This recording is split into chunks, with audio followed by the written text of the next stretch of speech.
I read a great article about resistance from someone who was living through the Soviet Union, and what they did in order to push back against kind of Soviet authoritarianism. And the response was that they rooted themselves in the existing rights. The claim of the article was not that the authoritarian state was a state without rights. Rather, the authoritarian state becomes a state where rights are not enforced. But the rights exist. That's the thing we have to remind ourselves about, is that the rights exist today. We do have a constitution. We have legislation. We have rules, regulations, policies. These things exist right now. These are the ground truths of our democratic republic. So I think our job is to enforce the laws, to understand what are the rights that we hold. Already people are talking about how knowing our rights already is creating barriers for massive ICE raids. Because if you don't open your door, if there's not a signed judicial warrant, that's using the rights that you already have enshrined in the Constitution. Those are your rights. So the rights exist in place today. The executive branch does not possess the authority for unilateral dismantling or creation of agencies. The executive branch does not unilaterally control funding. Many of those levers exist within Congress, within the legislative branch. So I want to remind us that, we don't need to give the administration more power than it possesses.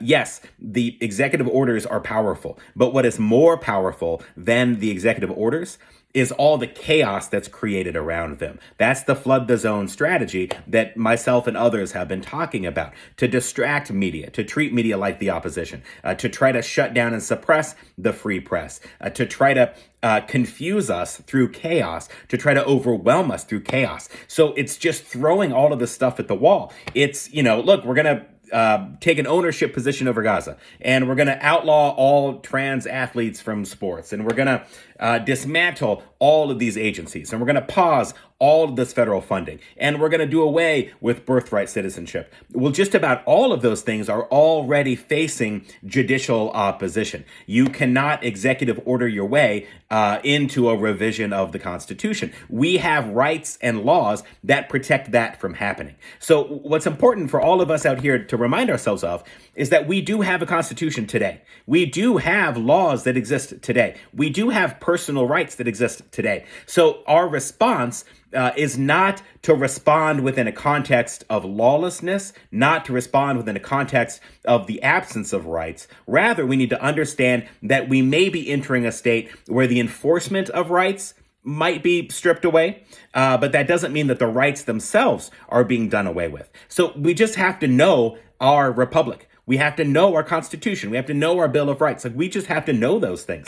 So go, get a pocket-sized Constitution and read it. Go order the Federalist Papers and read what the debates were like in the time of the framers, pulling together some of our framing documents. Understand what your personal rights are. Go to ACLU's website and understand what your rights are. So the way to get to oppose authoritarianism is not to pretend as though rights don't exist. It's just to become aware that our rights that we possess are not being enforced. So don't give the administration more power than it has. Don't give in to the strategy of flood the zone. Don't allow yourself to don't overreact. Don't allow yourself to become emotionally dysregulated. Don't allow yourself to go into a doom spiral of panic. Now, it's okay to allow the fluctuations of emotions. Our emotions are real. We feel in our bodies. We are feeling creatures before we are thinking creatures. We always have an emotional response, and then our rationality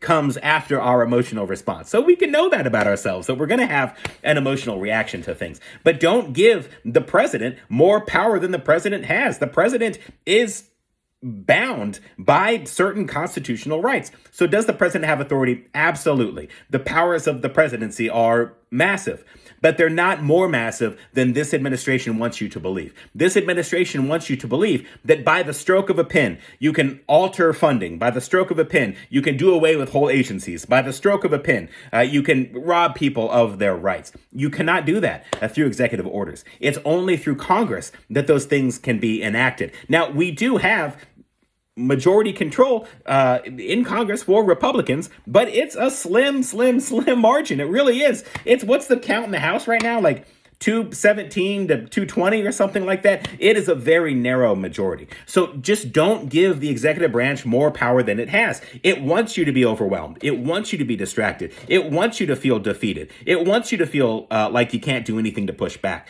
Just remember the Soviets. Remember that we're not in a place without rights. We're in a place where the rights are not being enforced, but you have the right to your rights. We are a democratic republic, so you have personal rights. So don't feel powerless and don't give away more power. That's your power. It's your power and your rights. So just don't give it away because the whole purpose of what we're seeing right now is to create this chaotic state where we feel overwhelmed. Don't feel that way. Be focused, be rational, be centered in the rights that you have, and know your rights.